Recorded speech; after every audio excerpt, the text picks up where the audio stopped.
Salute. How y'all doing? My name is Derek Williams.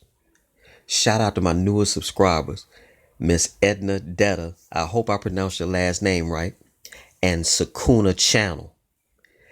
We're going to talk about the past so that we can see the future. But as y'all know, I'm just one boy in the comment section on YouTube. The title of this presentation will be called Introducing Bryant Gumbel, American Idiot. If you remember back 25 years ago, a lot of people pushed back on the idea of being online, that it would corrupt society, it would make people less connected, it would isolate people and things of this nature. Some of that is true, but on the flip side, it's actually empowered a lot of people. There's more information that you'll ever be able to do with is more information that one person can ever be able to deal with in a lifetime. And for as I'm concerned, that's a beautiful thing, because I love reading and researching, because I personally think that I'm a better man for what I know, and more importantly, applying what I've learned. But I'm gonna tell you a story. When I was about 13 or 14 years old, I watched a lot of Star Trek, still do, never get tired of. James Tiberian Kirk, an American hero for as I'm concerned. But I was I don't know if it was forethought, foresight, I don't know what you call it, intuition.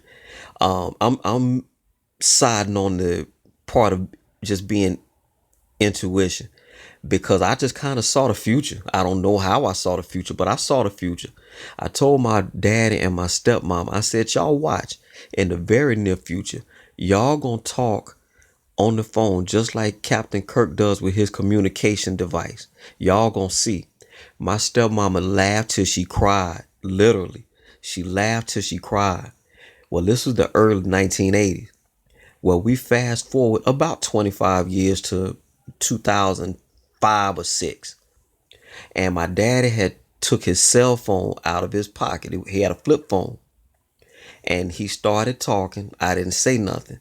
And then he finished his phone call. And the minute he hung up, I said, Jimmy, see, what did I tell you when I was 12 or 13 years old? And he didn't remember at first.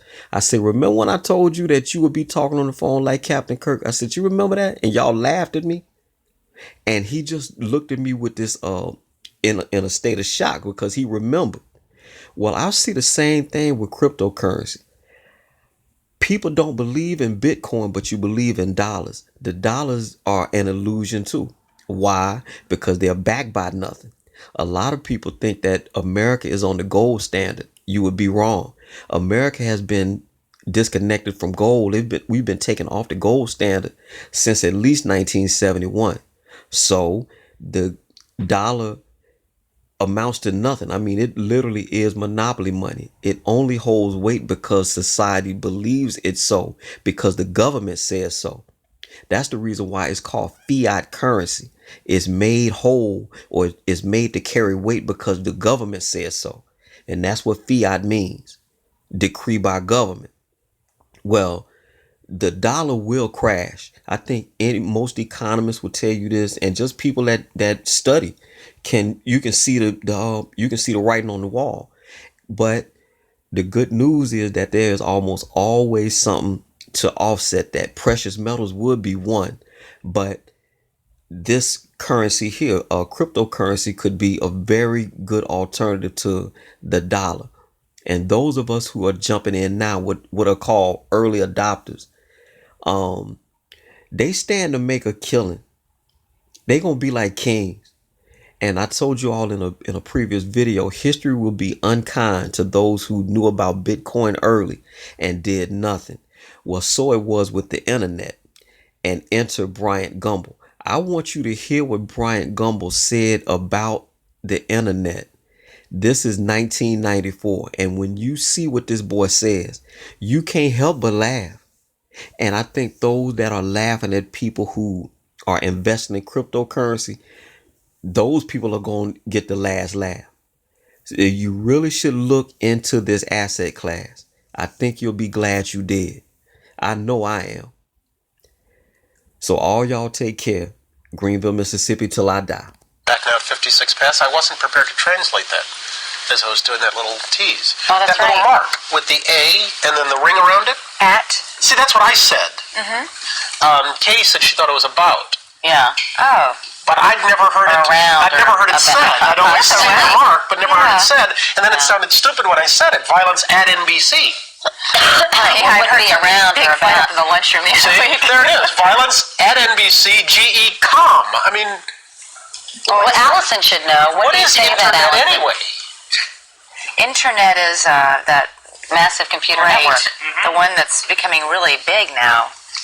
What do you mean? That's big. How does one? What do you write to it like mail? No, a lot of people use it and communicate. I guess they can communicate with NBC writers and producers. Allison, can you explain what internet is? No, she can't say anything in 10 seconds or less. Allison will be in the studio shortly. What does it mean? It's a giant computer network made up of started from. Oh, I thought you were going to tell us what this was. It's like a computer billboard. It's not an. It's a computer billboard, but it's nationwide. And it's several universities and everything all joined together. And others can access it. And it's getting bigger and bigger all the time. It came in really handy during the quake. A lot of people, that's how they were communicating out to tell family and loved ones they were okay because all the phone lines were down. I was telling Katie and I was. But you don't need that. You don't need a phone line to operate internet. No.